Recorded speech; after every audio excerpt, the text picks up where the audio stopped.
Afternoon, everyone.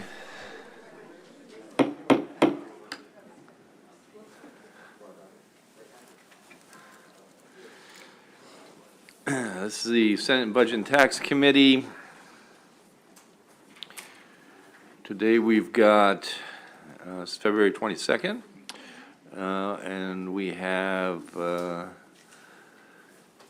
presentations today on public debt and the State Reserve Fund. And then we're going to go into the supplemental budget after that. But we're going to begin with Mr. Frank. Oh, there he is. Mr. Frank with the Department of Legislative Services. It's all yours.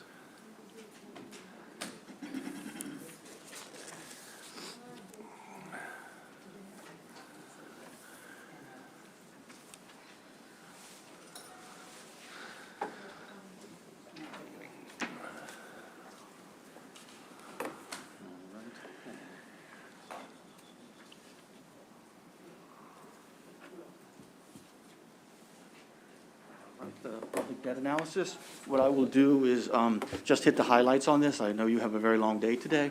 With this first exhibit here, it's just our standard. These are the costs, as you can see. It's almost it's $1.5 billion now. The next exhibit I have here, the public debt, it pays for the GO bonds, which pay for the capital program. As you can see here, about 2/3 of the money in the program is for principal and 1/3 is for interest. The reason for that is the state's bonds are limited to 15 years. The average maturity is 10 years, and so the state makes high principal payments early on to keep the, and it retires the debt more quickly then. Excuse me. I did a comparison. If the state, for example, issued 30-year bonds, it would be about 50% interest and 50% principal. So this keeps our bonds kind of fresh and gets them paid off quickly. Let's see the next exhibit. We can skip that. And just kind of show you that what the annuity bond fund is, that's what pays for the debt service. As you can see from this exhibit, about 2/3 of the money that pays for the debt service is the state property tax. We also have some bond sale premiums that are anticipated. As you can see in fiscal 2023, the administration is assuming $230 million in premiums, of which $210 will be used for the capital program. Since the property taxes pay for the debt service, I thought it'd be interesting to examine what's going on with state property values. What this shows is something that I think we anecdotally have all heard a lot about.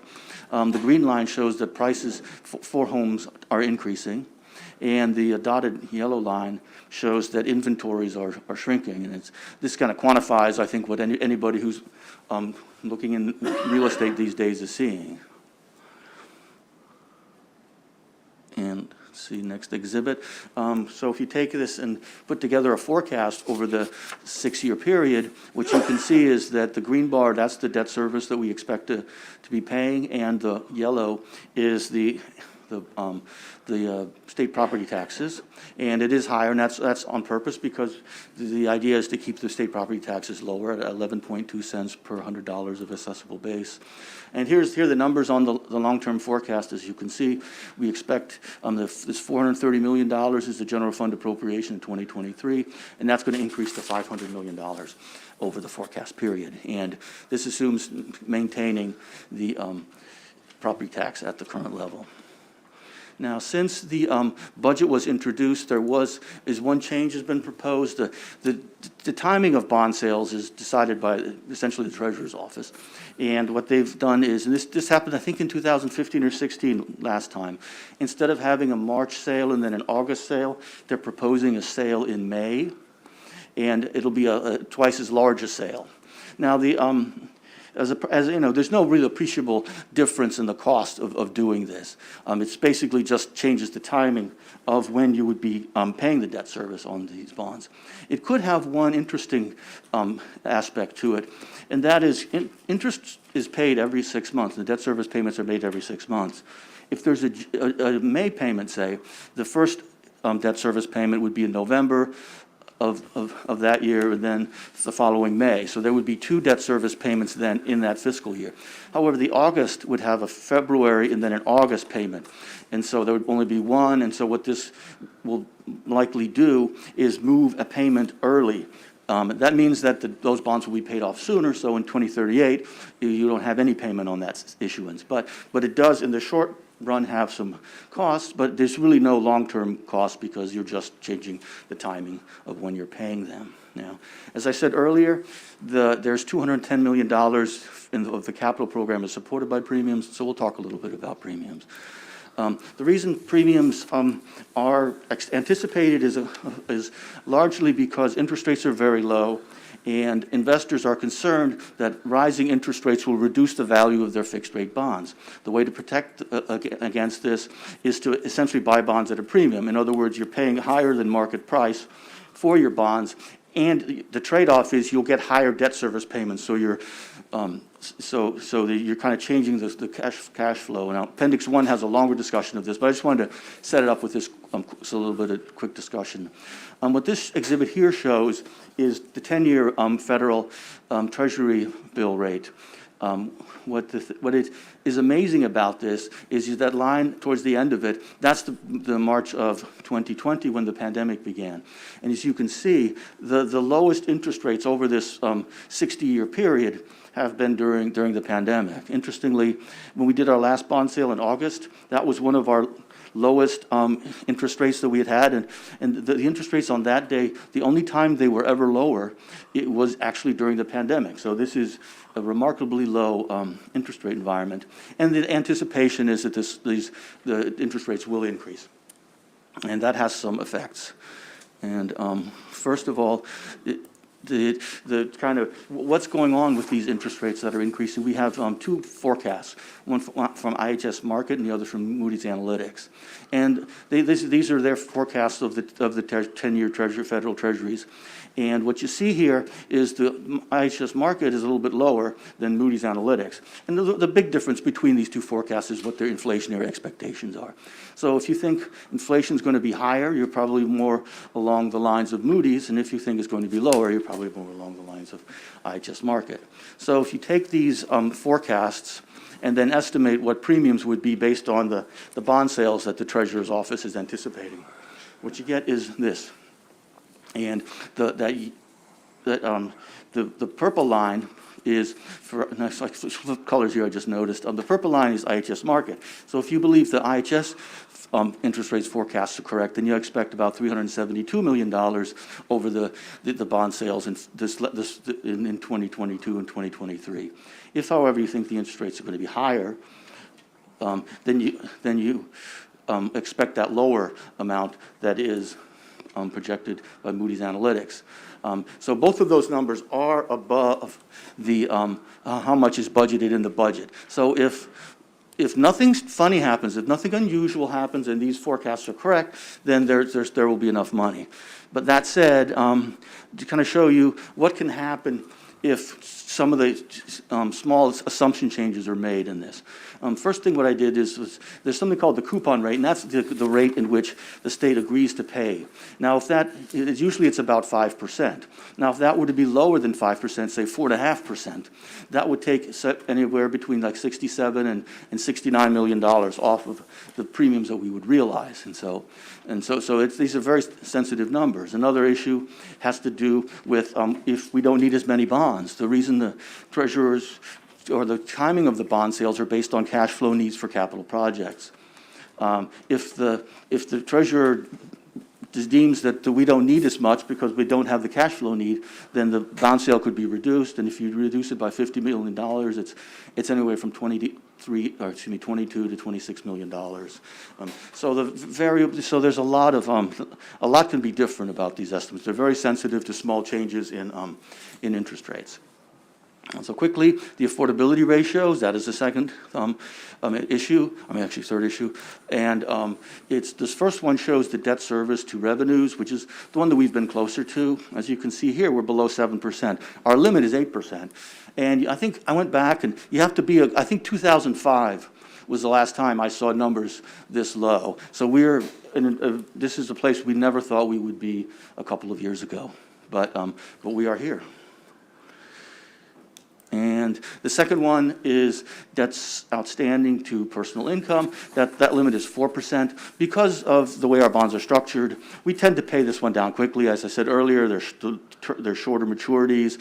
We make higher principal payments. So even with, what's interesting here is even if we expand the program, and this assumes the 4% increases to GO authorizations over the period, you're still shrinking this ratio because we're paying it down fairly quickly.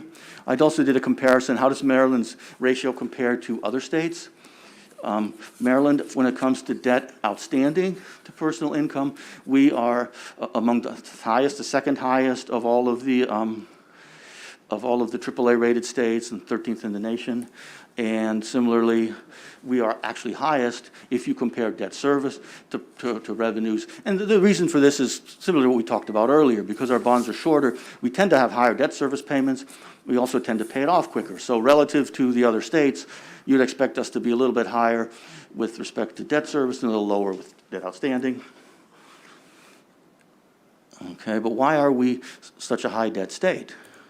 And the answer is, as everybody who pays attention to the capital budget knows, almost 40% of our capital budget is for non-state projects. So we have expanded our capital budget well beyond just state needs, and that means a larger debt service payment and more debt outstanding.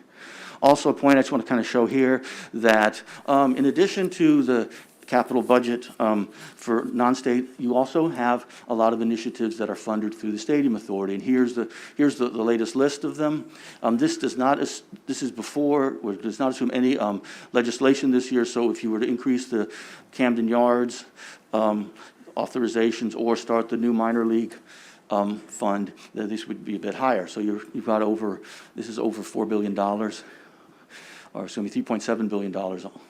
Yeah, I can say it's $4.1 billion of debt authorized by the Stadium Authority. Let's see. And finally, last exhibit I want to show you is there's a lot of talk about maintenance in our aging facilities. Well, we found a study that compared the age of facilities across the country.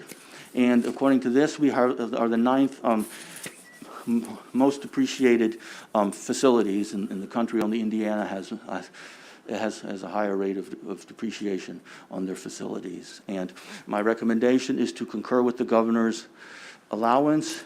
And then, like I said, there's an appendix in the back if people want to read more about premiums. And with that, I'll conclude my remarks and take questions. Thank you. Questions from Mr. Frank? Anyone? Very good. Great job, as usual.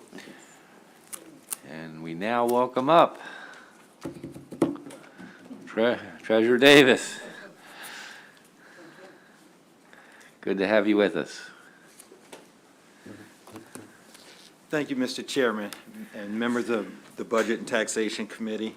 I'm here with my Chief Deputy, Maryland's first new Chief Deputy in many, many years, Mr. John Martin, but I'm sure you all are familiar with Mr. Martin from the Office of Management and Budget.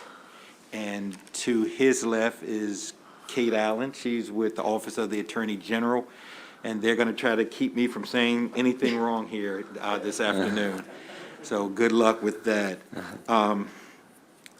Let me start by thanking Mr. Frank. As you mentioned, Mr. Chairman, he did a thorough and excellent job as always, and certainly I appreciate his incisive analysis of what we were doing.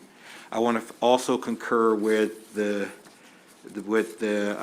governor's allowance and the DLS recommendation as it relates to the state treasurer's office. And you all should have a longer statement from my office regarding what's going on. So rather than to go through that, I think I still remember the protocol about keeping it short and simple. It's just 3 points that I'd like to highlight that Mr. Frank mentioned that I think it bears commenting on from my office. From my conversations with the rating agencies, and I'm sure you all are probably more familiar with it than I am, yes, Maryland does have, as it relates to the other AAA states, Maryland does have a higher state debt. But that's in part, or in large part, quite frankly, because of our support for K through 12 construction. We do, the assistance that we provide our localities, and it enables them to enjoy our AAA bond, AAA rating in terms of their bonds. That's unique, or somewhat unique to Maryland. Not many states pay this amount of money in support of school construction as Maryland does. And the rating agencies are aware of that, and they certainly make note of it. They've indicated that Maryland had, to me, in our conversations, that they are confident and comfortable with Maryland's management, its ability to make timely adjustments as needed, and that we have a strong, educated workforce, and all of those things go to us having a strong rating towards our fiscal management. So whatever pension and debt load that we're carrying that may raise an eyebrow is more than offset by the other things that we have, such as capital debt, affordability, Board of Revenue estimates, those kinds of things. So that's I wanted to note that. The bond sale as well was discussed and mentioned. That was certainly a decision that we made, and for several reasons, but the primary one, and Mr. Frank touched upon, is because the state has sufficient cash on hand, approximately $400 million, and to continue to fund capital projects. And it's sort of been the philosophy of the state, and certainly of the Treasurer's Office, that we should only go to market when cash is needed. So that's, that's the primary purpose. And then I would say, if we could go to the rising interest rates discussion that was started, we know that we are certainly in that environment, and that the state won't receive as much bond premium as it has previously. And certainly, as noted by DLS, we can't guess the trajectory. That's not something, when it comes to certainly the state finances, we're going to get into a guessing game. But what I can tell you is that my office will work with our financial advisors to make sure bond coupon rates are set at the rate that is most favorable to the state. So that's certainly something that, we'll keep an eye on. We'll continue to work collaboratively on. And, but again, we certainly recognize where interest rates are going and their impact on bond premiums, and we're going to adjust accordingly.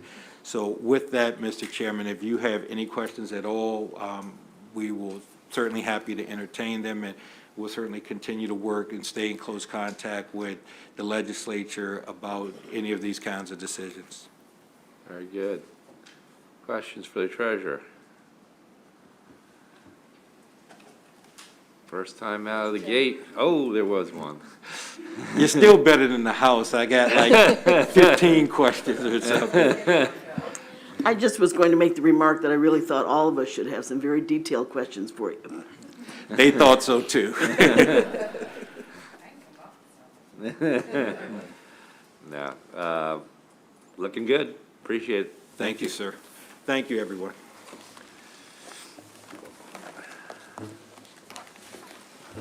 All right, let's move on to State Reserve Fund. Ms. Ruff?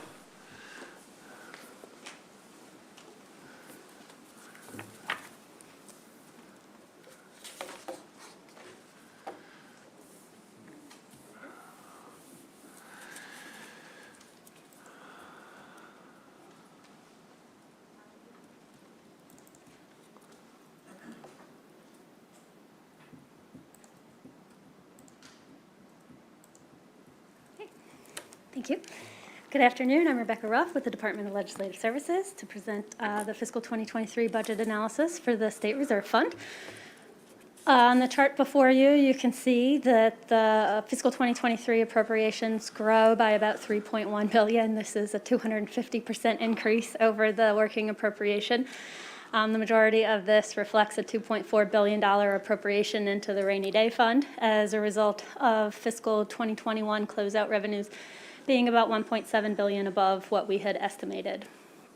And the statutory sweeper provision requires that unassigned balance be deposited into the rainy day fund. There has been a lot of activity in the reserve fund accounts between last session and this session, and so there continues to be a lot of activity that we're seeing. And so this chart provides you the detail of fiscal 2022 deficiency appropriations in and out of the reserve fund. The majority of what you're seeing here is the realignment of federal ARPA funds. There was about $318 million that came in through supplemental budget number 5 last session that reflected legislative priorities funded through ARPA.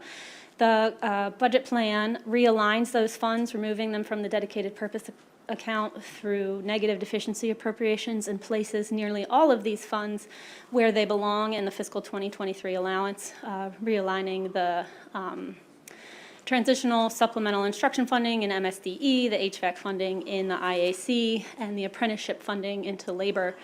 There is also the withdrawal of $71.2 million in ARPA funds associated with broadband. Those funds are reappropriated in the dedicated purpose account in fiscal 2023 using different broadband funds. These ARPA funds are actually redeployed to help offset costs incurred in the health insurance account. There is also the realignment of $5 million in ARPA funds to do it to help support teleworking and other IT improvements. On the plus side, there is a $100 million deficiency appropriation relating to cybersecurity assessments. Cybersecurity is an issue that's discussed in great detail in the Do It analysis, but the funds are here because the anticipation is that they will be spent over multiple years, and the dedicated purpose account allows up to 5 years for the expenditure of funds without them reverting.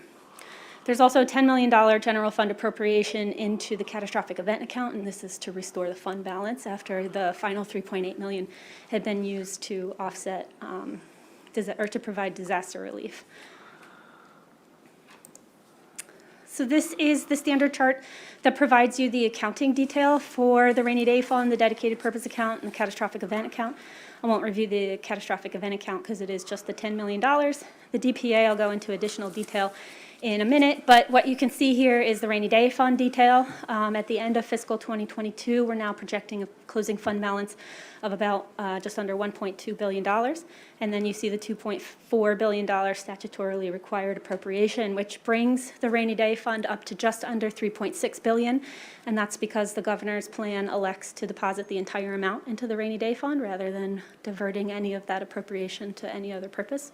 So we're looking at a fund balance of about $15.7 billion of general fund revenues. And if you look at this chart, you can see that that's pretty historic for the state. The black line here shows you where 10% would be. You can see that including fiscal 2023, we've only breached 10% twice. What's also worth observing in this chart is that very rarely do we go below the broken line, which is 5% of general fund revenues. So, moving back to the detail here, that middle column is the detail for the dedicated purpose account. As I mentioned, there's been a lot of activity in this account, both last session and this session. So there was about $562 million in total appropriations to the DPA. As I mentioned, a majority of that is ARPA funds, significant amounts of which are realigned. There is also $50 million that was provided to support state center relocation.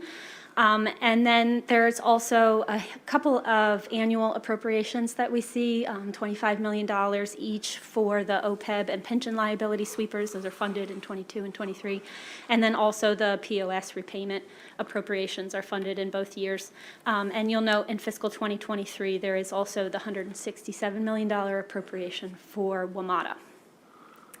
Fiscal 2023 appropriations are just under $700 million. As I mentioned, there is a reappropriation of funds to support broadband. $171.2 million specifically. There's also $10 million provided for food banks. This is in the dedicated purpose account because, again, the anticipation is that this might not all come in one year, as the food banks, it's my understanding, still have federal funds available to spend down, but to the extent that they continue to need support resulting from the pandemic, the governor did provide $10 million there. There's also $200 million for facility renewal. And then also there is $63.3 million in PAYGO funds for a new veterans home to reflect the state's share. And again, it's because of the need to spend these funds over multiple years. One thing that I would note with regard to the dedicated purpose account is that there, while in the chart that we were just looking at, it does show a zero account balance at the end of every year.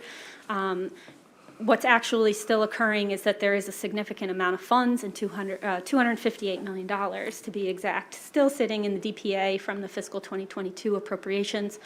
We don't necessarily have spending detail on the plans for those funds or the year in which we'll see them come out of the DPA. I would note that transfers out of the dedicated purpose account do require approval by the Legislative Policy Committee, so anything appropriated in there will come before the legislature for approval before being relocated to anywhere else in the budget. But it is worth noting that there is still the $50 million for State Center, and that's because it doesn't look like anybody's going to be moving out and requiring these funds until the very end of fiscal 23 at the earliest, most likely fiscal 2024. There is still broadband funding, even after the negative deficiency appropriation, sitting in the account to be used. And then we did just receive a budget amendment for consideration, reassigning the $6 million for the university system this morning, so LPC will be receiving a letter about that. This just gives you a general schedule, the most recent information that we have available on when each of the agencies at State Center is expected to relocate. As I mentioned, probably most likely the majority of funds won't be spent until fiscal 2024. And this gives you the breakdown on the detail that we have for how the facility renewal is planned to be spent. $75 million for state agencies, $25 million for parks, and then $100 million for higher ed. So the one issue that we want to bring to your attention in considering the reserve fund today is that obviously there is unprecedented levels of funds being put into what is effectively the state's savings account. It's meant to be saved for a rainy day, for when we face a recession, for when we need something to help offset lost general fund revenues. One thing that is worth noting in looking at the out-year forecast that the administration has submitted with its budget plan is that they are reflecting the use of about $300 million annually for fiscal 2025 through 2027 to be used to support their enhanced capital PAYGO program. And so it's just a little bit unprecedented or unusual for the rainy day fund balance to be used to support a capital program in the future or future planned spending, rather than typically we've seen a new appropriation to the rainy day fund diverted for a variety of different purposes. But we have not historically seen so much where they deposit funds into the rainy day fund in order to be used for discretionary spending somewhere down the road. That's typically more representative of what the dedicated purpose account is for. So this was an issue that was discussed at the Spending Affordability Committee meetings in the fall, but DLS is recommending that the General Assembly may want to consider establishing principles for when and how to use the rainy day fund. We have three really kind of general principles that we think should guide your discussions, and that is that you should consider maintaining a 10% balance in the rainy day fund when general fund revenues are stable or growing, that the use of reserves should be tied to a downward revision in the general fund revenue forecast, and that when funds are withdrawn, they should be done so incrementally. To support this argument, I would just point out that this chart shows you historically how when we're in a recession, in the first 2 years, typically general fund revenues fall by about 10%. And so having a 10% balance in the rainy day fund should sustain us through that most difficult time. It's worth noting that, as I mentioned in that earlier chart of the rainy day fund balances, the state has typically taken a position where we've been really reluctant to go below 5%. So having a 10% balance in the rainy day fund would in fact allow you a significant portion of funds to be able to get through most likely at least that first year and give you the opportunity to better understand the magnitude of a recession and its overall impact and give you time to get your feet under us so that you can make the appropriate decisions on what might need to change in terms of spending or other revenues. When the state was considering the revenue volatility legislation a few years ago, the Department of Legislative Services, along with the administration, did some modeling as to the potential impact on revenues if we were to have a couple of different scenarios.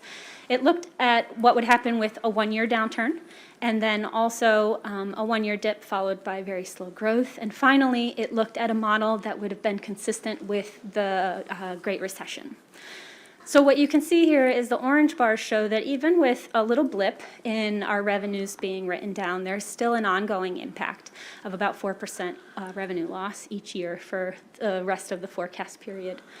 What's worth noting is that if in this time period that was modeled, there was to have been a repeat of the Great Recession, it would have been over $1 billion in revenue loss each year, as shown in this chart. So it is worth considering having the ability. I think following the established guidelines that we've proposed would definitely give you some flexibility in order to help get through a rainy day in the future. Our recommendation is to concur with the governor's allowance. If it is of interest, the appendices do provide the specific characteristics that relate to each fund and also provide a brief update on the funds that were balanced or borrowed from the local income tax reserve in order to forward fund FEMA reimbursements. That is the conclusion of my presentation.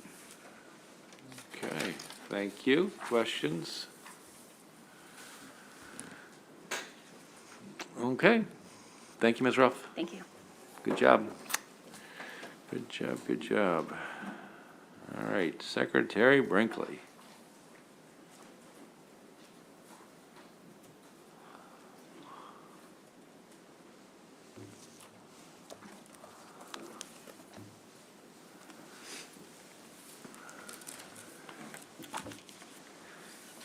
Good afternoon, Mr. Chairman, members of the committee. It's great to be back in person. So congratulations on moving forward on that. For the record, I'm David Brinkley. I'm the Secretary of the Department of Budget and Management. With me at the table is Deputy Secretary Mark Nicole, and I appreciate the opportunity to address the State Reserve Fund analysis. And so before I get into that, on behalf of the DBM team, I want to thank Rebecca for her work and the thorough analysis that she did. She did a great job, and I know that there's lots of numbers and details and projections and things that have to go into that, not only on this, but in light of everything else that the analysts have to be faced with. So, Senators, you have my written testimony, therefore I will not read it to you. I will touch on some highlights. The Rainy Day Fund is expected to close FY23 with a historic balance of nearly $3.6 billion, or 15.7%. The governor's out-year budget plan maintains a balance in the fund in excess of $3 billion throughout fiscal years 24, 25, 26, and 27. In fact, in FY 2027, the Rainy Day Fund balance is projected to exceed 12% of revenues.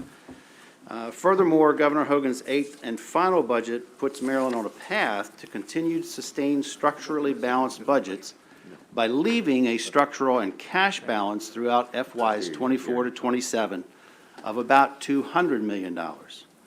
And yes, the governor's budget commits more than $400 million in general fund pay-go spending throughout those same time spans. While the analyst sitting here said that that was unprecedented, that's true.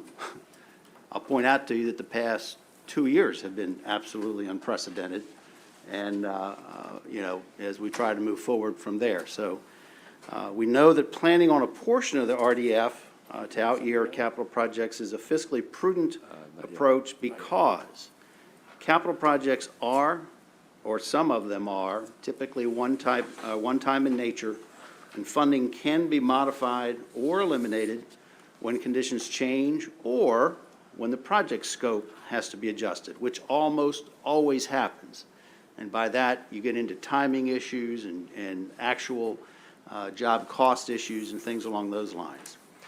Notice that we do not commit any of the RDF to ongoing spending or new initiatives that will create unsustainable obligations should Maryland experience a future economic downturn. So, Mr. Chairman, members of the committee, I again thank you for the opportunity to be here. The administration and this department look forward to working with you to ensure that Maryland remains on a fiscally responsible, sustainable path forward that best serves Marylanders now and in the future. And we're available to take any questions that you might have. Thank you, Mr. Secretary. Questions for the Secretary?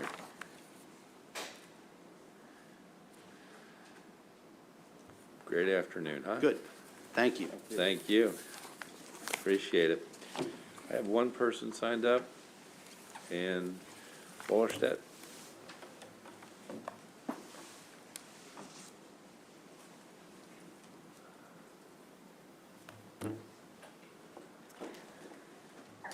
Thank you, Mr. Chairman, members of the Budget and Taxation Committee. My name is Ann Wallerstedt. I'm the Senior Director of Government Relations with the Maryland Food Bank. I have to tell you, the Maryland Food Bank is really pleased to be here for the first time in support of a budget allocation from the state. Throughout the pandemic, the state has been a really committed and reliable partner in helping us serve, and I hate to use this word again, but an unprecedented and historic level of food assistance need throughout the state. Just a few numbers for you. The Maryland Food Bank distributed more than 74 million pounds of food statewide in fiscal year 21 alone. That equates to about 62 million meals to food insecure Marylanders and their families. And that day by day, every single day, the Maryland Food Bank is helping to provide 170,000 meals all across the state. And we do this through between 300 and 400 partners who provide us 1,300 distribution points in different areas of the state. And those are numbers that we're continually trying to increase as we're discovering new areas of unmet need where our programming is not currently. We're doing that and looking forward facing to try and plan in that way. But at the same time, we're also still responding to the pandemic. We're still doubling the amount of pounds of food that we are providing across the state, and we're still spending 400% more purchasing food than we did pre-pandemic for all the logistical reasons that you can imagine. So the money currently in this budget is going to allow us to continue to meet this heightened need, and we really hope that this is going to be the start of a really good, strong relationship between the Maryland Food Bank and the Maryland General Assembly. Thank you. Thank you very much. Questions for the witness? Thank you very much. That concludes our briefings on those two matters. We know what the status of Mr. Romans is?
Okay, resuming our briefing, we now are going to go over the supplemental budget that was just presented today by the governor.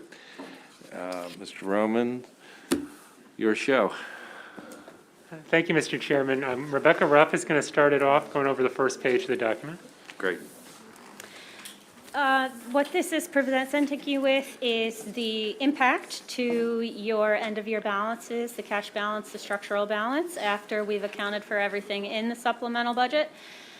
Previously, the impact ultimately is that it reduces the general fund cash balance in the fiscal '23 allowance. It had previously been about $584 million by our count, and reduces it down to $514 million. It also reduces the structural balance from previously being about $300 million down to $158 million. Okay, and we're going to go to the next page. So there's I think there's 78 items altogether in the supplemental budget. This gives you a really high-level overview of the big picture, and then Tanya Zimmerman in a moment will go through more of the detail. The biggest single item is the education effort adjustment that has been much talked about this session. The governor has provided that, and he provided it with general funds, not blueprint funds. Second biggest item is the Rural Maryland Economic Development Program, which the governor announced in the last week. It's a $50 million general fund investment in building infrastructure and supporting businesses in rural areas. In some of our analyses, we've noted that the MEMSOF fund was in danger of running out of money in the next couple of years. The administration apparently agrees, as they've taken some actions to put general funds into the fund and to swap some costs that they were originally going to charge to MEMSOF, like the State Police Aviation Unit. Instead of charging that to the MEMSOF fund, they're charging it to general fund. So it sort of shores up that fund a little bit in the near term. There's another $14.7 million of sort of Kerwin-related, non-mandated programs. We had highlighted many of these in our fiscal briefing. The administration has funded those and funded a couple of other things that we had missed. Then there's a small Medicaid fund swap of about $6 million, as there's some home and community-based services waiver dollars that we need to put a state match up for. So they're putting the state match in. There's a handful of small items that add up to about $2.4 million that Tanya will talk about. The Maryland Innovation Initiative gets an additional $1.8 million of special funds. And then there's a little over $1 million for the chief medical examiner to improve recruitment and retention through bonuses, both in the current fiscal year and the next fiscal year. That money crosses the 2 years.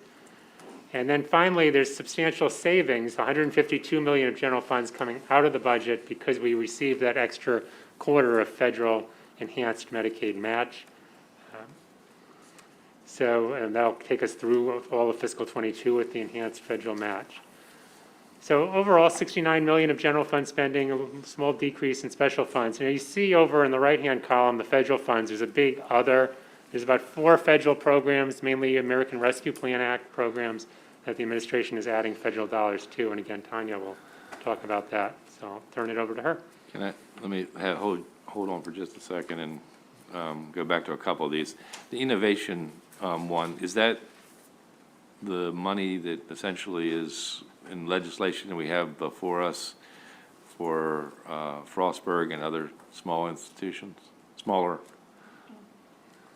Do we know? I'm not aware that it's tied to the legislation. It was not contingent. We'll have to follow up on it. Yeah, Senator Edwards has a bill on that. It brings Frostburg and another handful of our state universities into that program. And then back to the MSOF. That keeps the helicopter program within MSOF, right? It just uses a different funding source? Is that accurate? Well, it's funding some of the costs with general funds. I don't know if Rebecca wants to add anything. Yeah, no, it's just in lieu of, because we had predicted that the fund would be insolvent by the end of fiscal '24, this puts general funds in place of the MEMSOF funds, which basically gives it an additional year of solvency. Okay, thank you. Were there any other questions on this particular chart before we move on? Okay. Page 3 then? Yeah, so I'm going to go over some of the other items that were not already discussed. So these are some of the general fund items. The first three items are related. It adds funding to the contingent fund and increases the funding in both fiscal 2022 and 2023 for compensation for erroneous convictions, and this is due to an award that was recently made. There's an additional $150,000 provided for restoration of bronze and copper military monuments. We've already talked about the MEMSOF item. There's two items in the Department of Veterans Affairs for fiscal 2022 and 2023, totaling about $300,000 that provides funding for recruitment and retention bonuses for cemetery workers.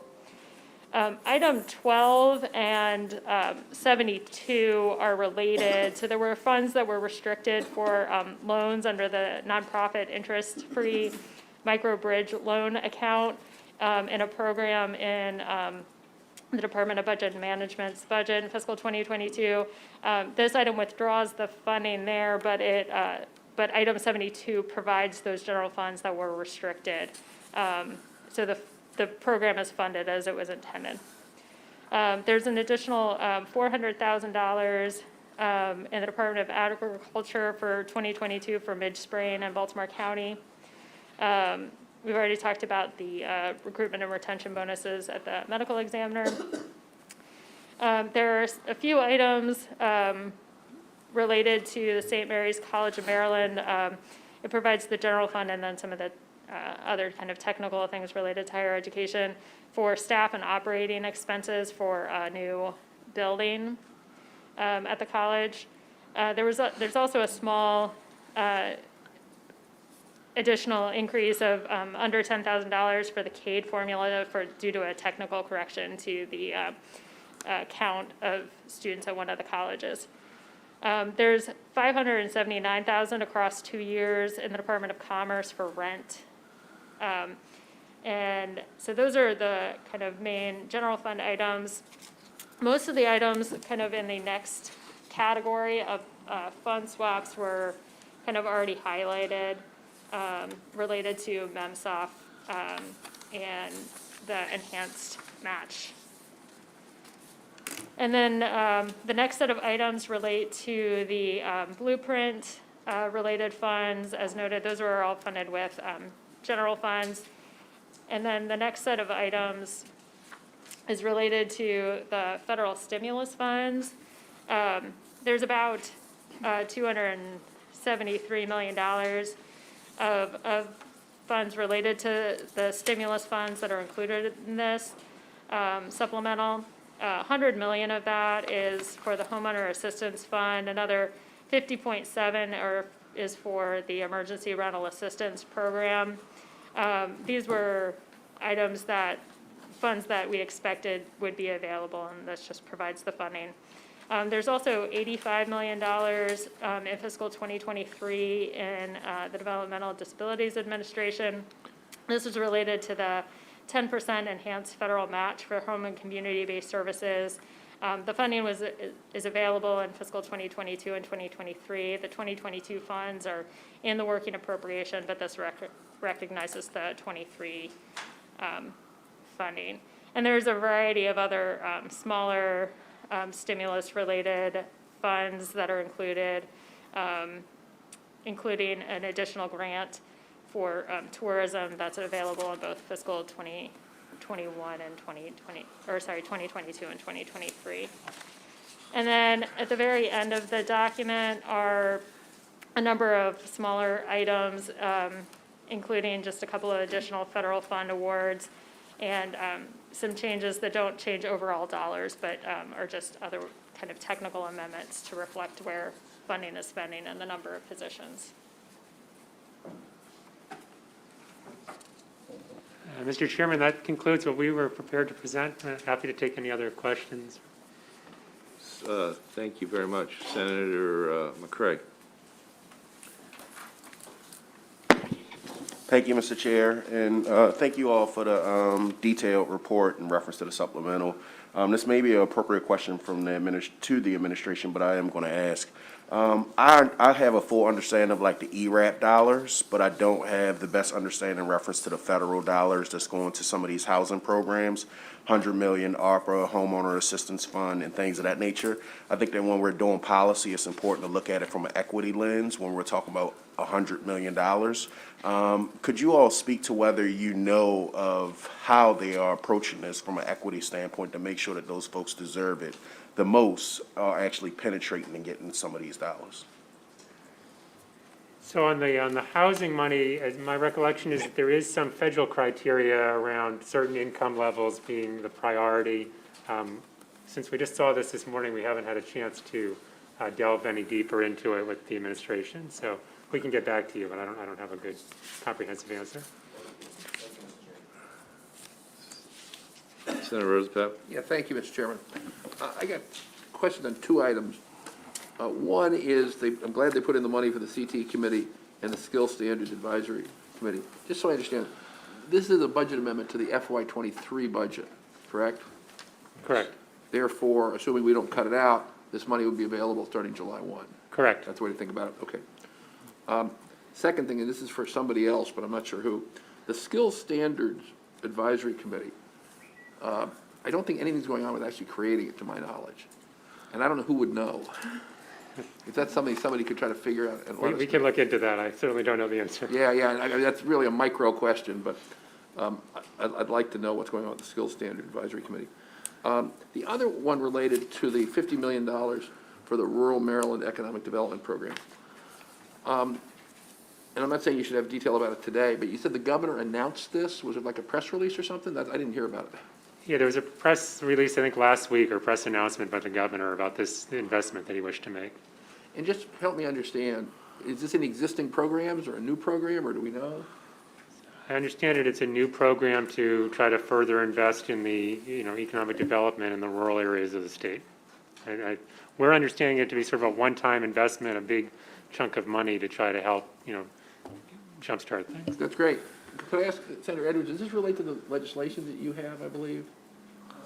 Something like that. Okay. Well, something like that, or is it? It is it. It's a lot broader and for 5 areas. Gotcha. Great. Okay. A little less money per. Can we get a delineation of that? Yeah, that'd be great. Thank you. Of Sure. that? That'd be great. The governor made the announcement in Salisbury on Friday. Oh. So, and the money will be going through the regional council, so Okay. it will be accessible through the regional council. Great. Thank you. Sounds Senator good to Young? me. Senator just answered my question. Okay, very good. Anything else? Well, first off, thank you so much for pulling this together so quickly. We know that sometimes we ask a lot. Probably a lot of times we ask a lot, but you always deliver, so thank you all. Thank you. Have a good day. Thanks. Okay, so now we do have to shut down the system to restart it to do our our voting session.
Okay, back again. We're going to do our voting session now. And then we've got a bunch of bills here. I still think we got some work to do on some of them. If we have to hold them, we have to hold them. It's no problem. We'll just keep going, moving along. That first one, I've got an amendment coming up. You want to put your mic on? On that, Senate Bill 247, I have an amendment that Senator Hayes has approved of, and it will be here momentarily. Okay, we'll hold that for now.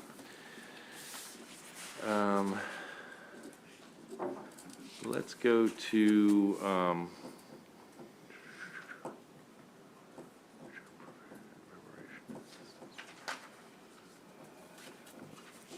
let's go to, oh, no, not that one.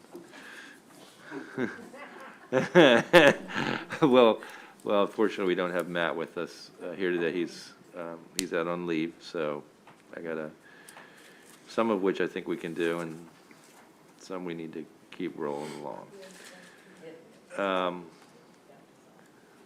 Let's go to 408.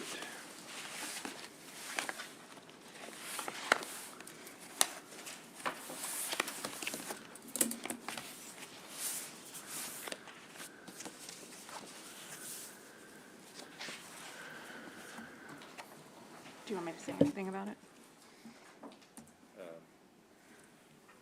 Yeah, why did we not roll with that before? I don't know that. Or is this the first time this one come up? Oh, okay, yeah, please. Oh, this is a Matt one, sorry. Yeah, that's okay. Um,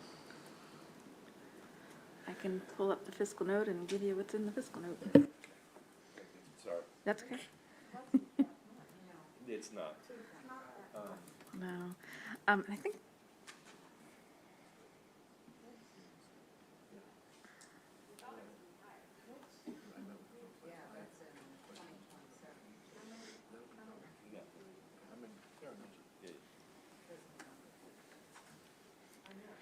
Do you want me to? Yeah, go ahead. Okay. So in pulling up the fiscal note, this bill allows the parent of a stillborn child to claim a refundable income tax credit equal to $1,000.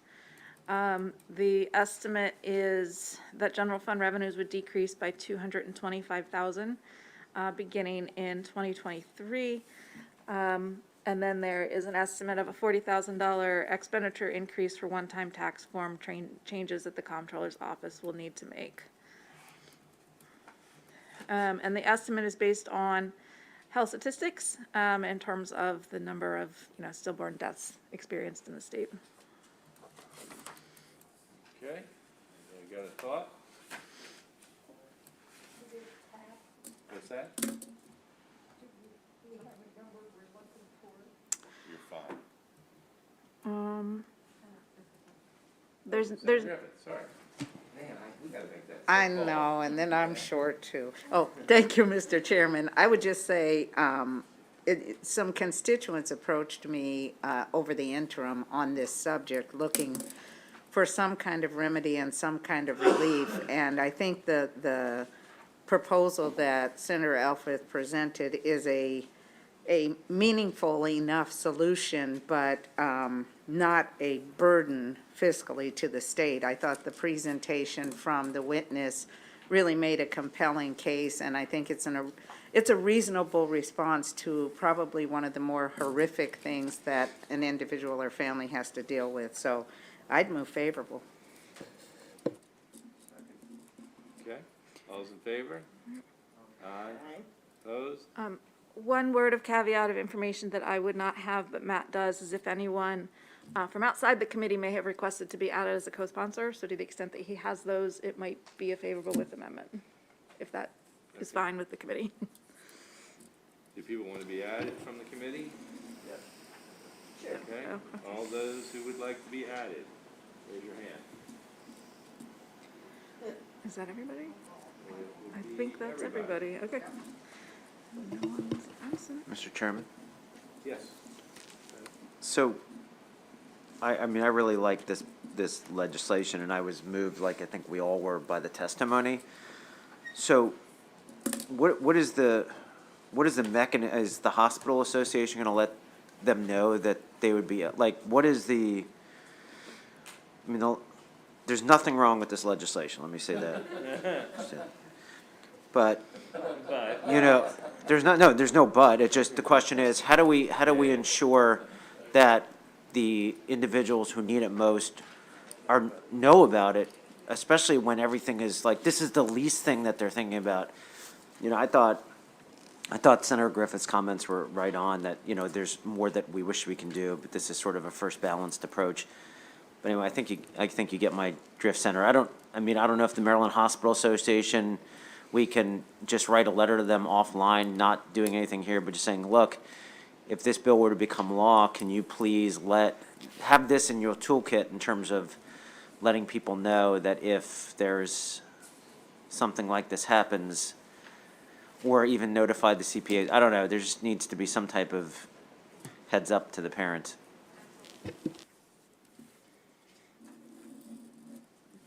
Yeah. I think letting the CPAs know would be a much better way to go with this. I mean, if I'm in a hospital and something like this has happened, the last thing I care about is the tax credit. But the CPAs, I mean, it would be a nice little bonus for someone. Yeah.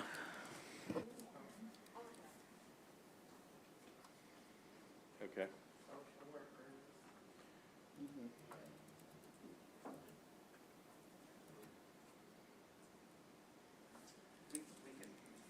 Yep. Let's, this is great, let's move it, and then we could just use the budget committees to maybe do some narrative or something to figure out next steps.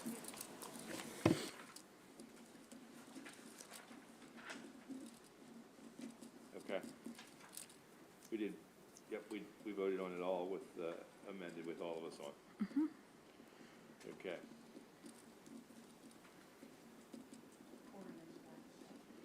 Oh, Right. thank you. Thank you, thank you, thank you. Yep.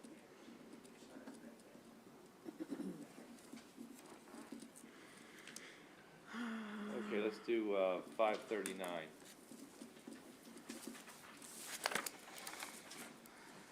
Okay. Finally, I picked one of yours. What am I? Woohoo. Ah, come on. I just need to find it. Yeah. Yours and hers. It doesn't matter. This is local, just for Anne Arundel County. A letter was submitted in support of this bill from the Anne Arundel County delegation. And essentially what it does is from both the local shore erosion control area fees as well as the waterway improvement fees, it stipulates that if the property is already exempt under other provisions of state law, then it would also be exempt from those fees in Anne Arundel County.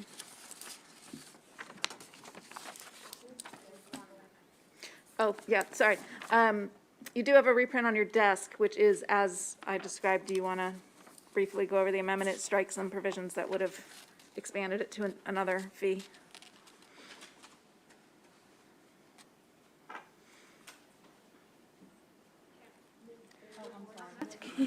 Thank you. So our county executive brought this to us. The Office of Law looked at it one more time, and they believe they already have the ability with the special taxing districts at the county council level to add this exemption, but they don't have the ability with these other two special districts, the shore erosion control or the waterway improvement. So this would just get them the ability to enable our county council to include those in the exemptions, which is their practice now, and we want to make sure they are following the law.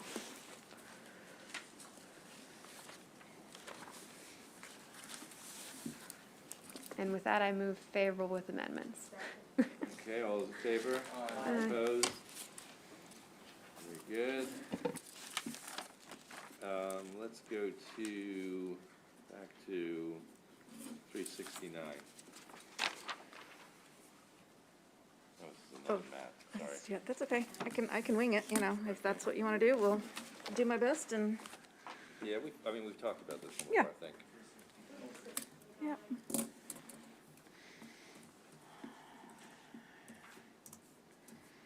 Maybe not. Did we bring this one up before?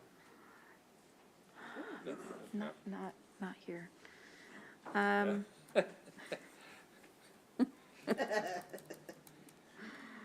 Okay, so, Senate Bill 369, you know what, I'm a little bit hamstrung to know if anyone has recommended amendments to that I won't have.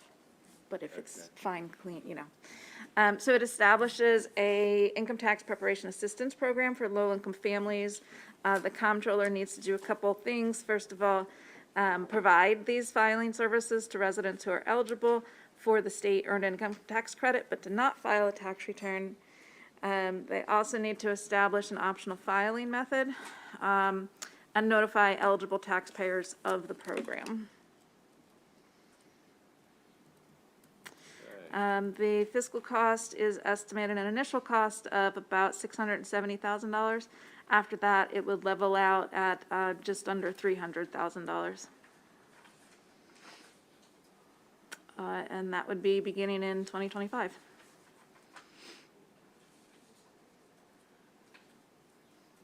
Okay. Anybody have any thoughts? Senator King? I think it's a wonderful bill. I thought you might. Sounds like a motion. Move favorable, Mr. Chairman. Okay, all those in favor? Aye. Opposed? Okay, 369. all right.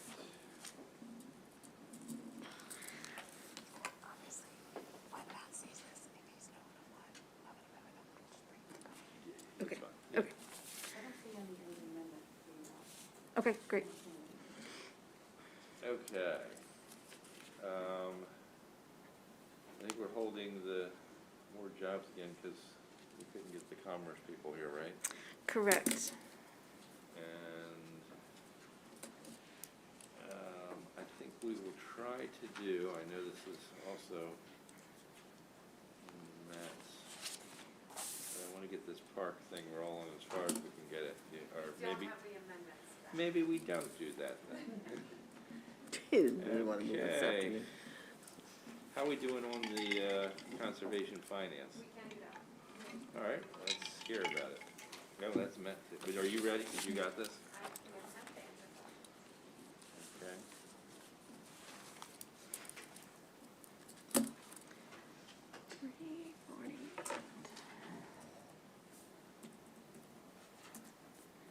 Go ahead. Thank you, Mr. Chair. Colleagues, you'll recall from our conversation last week, this used to be called the Comprehensive Conservation Finance Act, and you can see why, because it's rather long, but it nips and tucks at various DNR, MDE, kind of other agency funds and procedures to better encourage and leverage the private sector's intervention in a lot of our bay cleanup efforts. We did have two amendments. One was at the request of MES. If the committee would like to accept that, we find it reasonable. And the other addresses Senator Edwards' concerns over geographic representation and all the boards and task forces within the bill to ensure that every corner of Maryland is covered. What was the first one? What was the first one do? The first one is at the request of MES. I'm not sure I have it in front of me, but It's a reprint. No. Erica, do you have the MES amendment? No? This is Matt's bill, I don't have anything. I can check the floor system for any submitted amendments, but that's all I can do. I have it in a Word document, but it's apparently a technical amendment from MES. I believe it was submitted. Mr. Chair, if we can't locate it, I don't want to.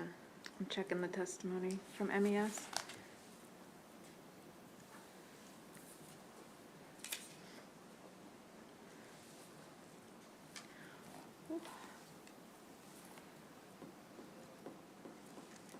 It's not, I'm not seeing it.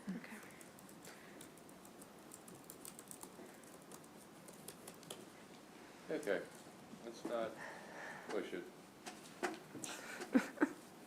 Let's not tax ourselves too hard this afternoon. Well, we only have a half an hour anyway, so. What?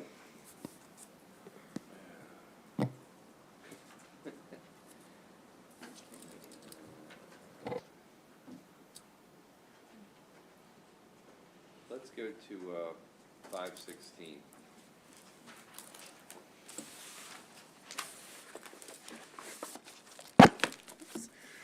Okay, Senate Bill 516, you have a document on your desk. It's not a reprint because there's no amendments, but it's a lengthy enough bill that I thought I would put a marked up copy in there, just with brief little descriptions of what the various provisions do.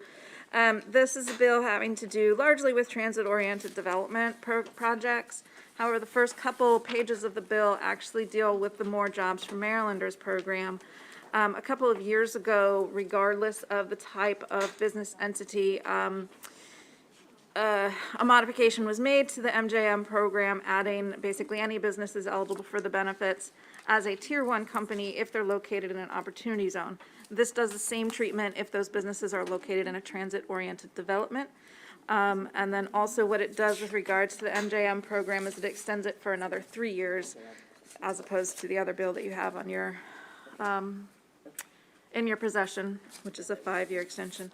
So getting to the provision specific about transit-oriented development, that's on page 7 of the document in front of you. These first provisions basically just state the intent of the General Assembly. I'm sorry. You should have, is everyone finding it?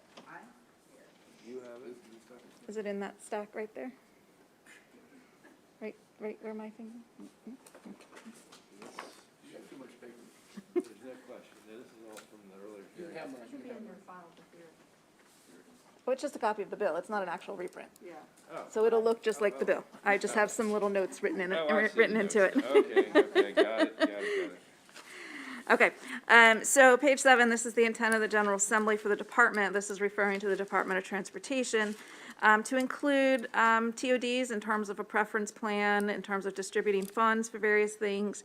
I will note line 29, it does talk about and awarding state credits.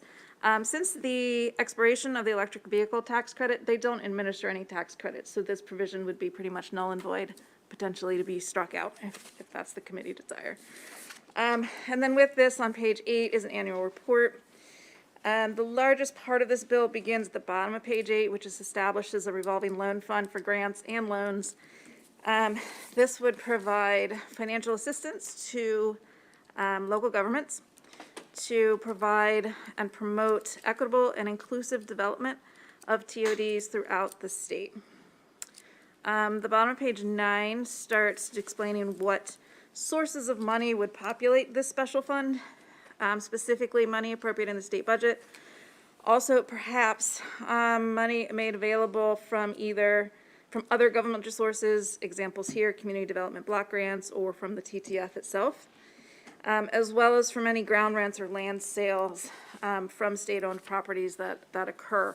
If revenues are put into this special fund from those ground leases, then those monies are reserved for the jurisdictions in terms of the money going out of the special fund for the financial assistance would need to go out to jurisdictions that are the location of these properties which generated those revenues to begin with.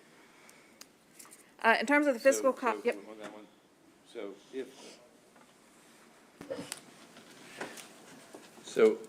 So automatically, any sales of land in a jurisdiction will go into this fund for that jurisdiction?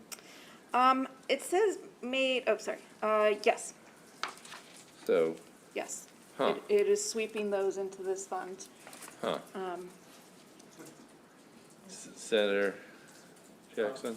I had a similar question. Where are these dollars going now? Where are we taking Right. these dollars from to go to here? I think that's actually later on, I believe.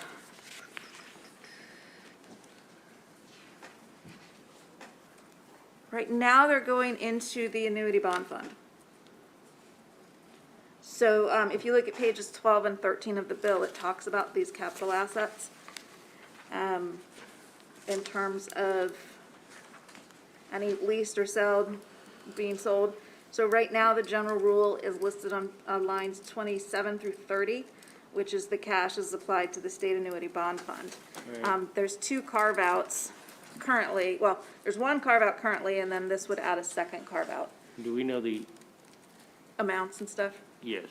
Let me see if it's in the fiscal note, otherwise I'll have to ask the department.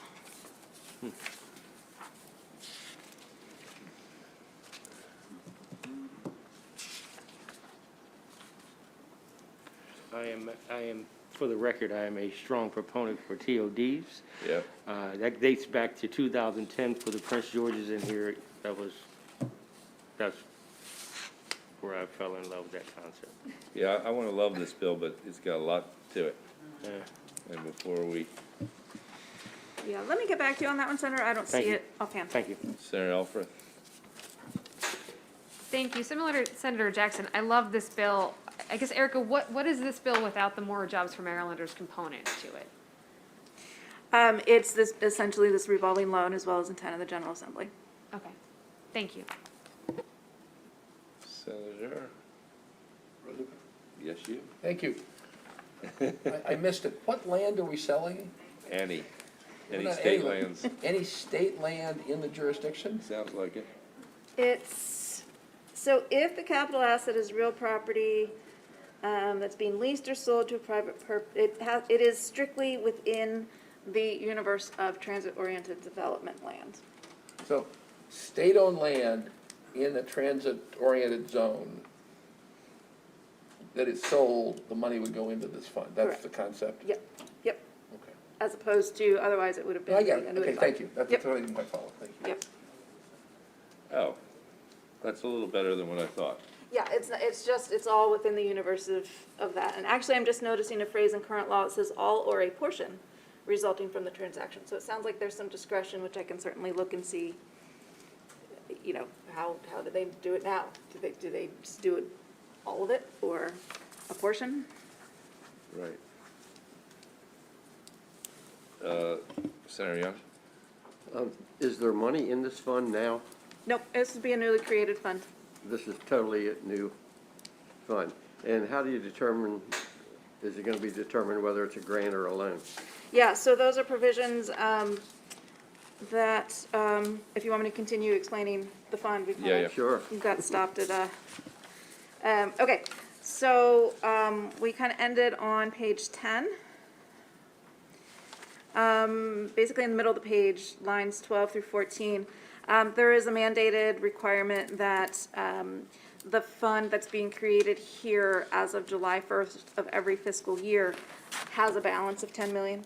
So what that does in terms of fiscal cost is the first year it would be a mandated $10 million deposit into this fund. And then from the variety of sources that we've discussed. And then for following years, it could be something less than 10 to the extent that there's a balance in the fund from year to year. In terms of the uses of the fund, that begins the second half of page 10. So again, the department would provide financial assistance to local jurisdictions to design plans, to meet equity goals for transit, public infrastructure improvements, also within a TOD, as well as gap funding, so if a project comes in more expensive than anticipated. Then on page 11 gets to Senator Young's question in terms of the department needing to establish eligibility criteria, scoring criteria in terms of who to award the financial assistance to. Getting to those preferences, the department can establish different eligibility requirements and scoring for different types of financial assistance, either a grant or a loan. Right now, it's discretionary as to how they do it. The bill is silent in terms of indicating when a loan must be given versus when it's a grant. Their discretion. The scoring preferences for the applications need to demonstrate that the project will enhance access to transit for low-income and minority residents. I do want to mention that that is a constitutional issue right now by including preferences for minorities. That would be unconstitutional, so the committee might want to consider striking the reference to minorities, but you can leave a scoring preference for low-income individuals. And then finally, there is an application process in terms of what needs to be committed. And then I have described the bill because we already went over pages 14 and 13, and 13 and that. So that is what is in the bill. So in terms of the fiscal cost, increasing MJM or extending that has a fiscal cost, as well as the maintaining the $10 million balance that I talked about. Yes. I'm now not following the math. So, source of funds for this is selling the land around in transit zones. One source. That's one And source. that's one. One is the more jobs for Maryland tax credits? No, that's not related to Okay, so how what are the populate other the fund. sources? Okay, so the fund itself that's being created here, it can be capitalized by either money appropriated in state budget, money made available under other government sources. It mentions community development block grants or the transportation trust fund, the land issue that we talked about, and then the usual boilerplate that we have for special funds of any other money from any other source. So it's basically the only potentially guaranteed source is selling the land. Everything else is you get to take the money if you can get it. That's correct? No, I think it's because there's a mandate that on July 1st of every year, it needs to have a balance of at least 10 million. Oh, I see, that requires you to get 10 They would million in there cobble one way it or the other. together, That's fine. right, I got you. I see. Thank you. yep. Senator Young? Trying to follow the 10 million. Does that mean 10 million a year is going in? Or does that mean we put 10 million in the first year, but we only spend 4? So we bring it back up to 10, or do we put 10 more in? Both. It is in year one, right, because there's Yeah. no money in there, it's obviously 10. Right. In year two, if maybe all of it hasn't been spent, it's whatever the delta is to get it back up to 10. So it never goes over 10. Well, so remember, whenever there's a mandate, you're establishing a minimum requirement on a governor. A governor can always choose to do more. So And that, the land sale could be more. Okay. Well, but under the land sale, there's an option of either, the land sale could either, a portion could go into this fund or still be going to the annuity bond fund as per current law. But So- it could also be over. The option of the government. Yep. Next question is, 10 million is a lot, but it's not a lot for a transit-oriented project. I mean, all this could go to one project every year. Or is there some kind of a cap or some kind of an eligibility requirement or some kind of a Right. percentage? How do we? Not that I recall, but let me double check. There's nothing in there, like some other programs will say, no more than X percent to a single recipient or that type of language that you're talking about. There is nothing in here to that extent. So, yes, potentially the full 10 could go to one place. The 10 could go to one project and then it's dead till next year. Yep, as I read it, yep.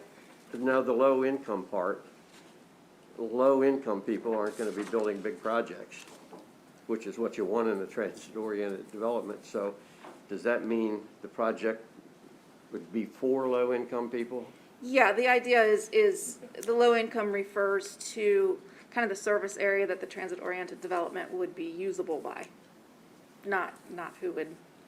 So they could, basically, so in the scoring preferences for their evaluation of the applications, Yeah. the department could say, give them a scoring preference if the applicant is demonstrating that the project will enhance access to transit for low-income residents. Okay, I guess. That's going to be pretty difficult to,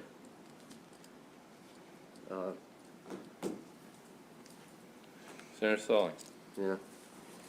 Yeah, he kind of hit on the part where one project could take it all, but it's just ongoing. There is no sunset, and this is just going to continue to go on and on and on. Correct. Okay, thank you. So, does this actually qualify as a mandate when the amounts are uncertain every year? No, what needs to be certain is how much is required. So because it's saying 10 million on July 1st, Yeah. that's a knowable, calculable amount. That is, yeah. So that is a mandate. So, okay. But every year it's not knowable after that, but. No, every year on July. It's still 10 million, but Yep. but you don't know, Right, you don't know how much sources. you're gonna need to add, but it will be up to $10 million. Yeah. Yeah. Yeah, I mean, it's just like, it's kind of like an entitlement, which is also a form of a mandate, just Yeah, based yeah, on population yeah. enrollment, so, Formula. yep. Senator Young? Yeah, I mean, I like the concept of the bill, but there's so much, it sounds pretty loose to me. If I'm building a $50 million project and it's going to take me 5 years to build it, can I come back for 10 million a year for 5 straight years and nobody else gets anything? I mean, there's got to be some kind of guidelines and policies developed here. that- Yep. Okay. I'm sorry, was that a question?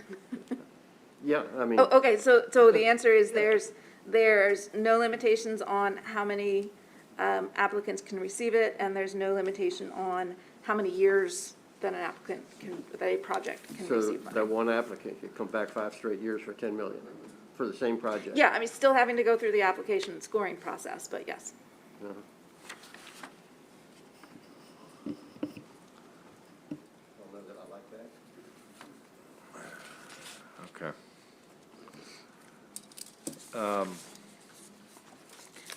I'm starting to feel the need that we're gonna have to, we've got 3 work groups that we're gonna come up with, that I have come up with. We're gonna have to start working on things. We may have a couple more. Yes. We voted on a bill that we shouldn't have voted on. Patty came up here and said that we still have amendments on that Senate Bill 369. We're moving too fast. It should not have been voted on. Okay. So I take that back. And I have the amendment on 247, if you want to do that one today. I'll tell you what, I think we're gonna break.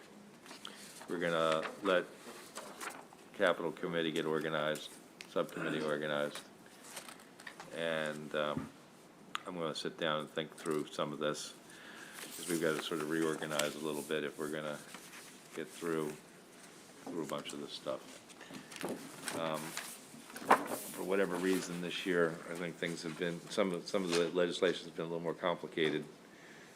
So we're gonna take a little time. All right? Yep. All right, very good.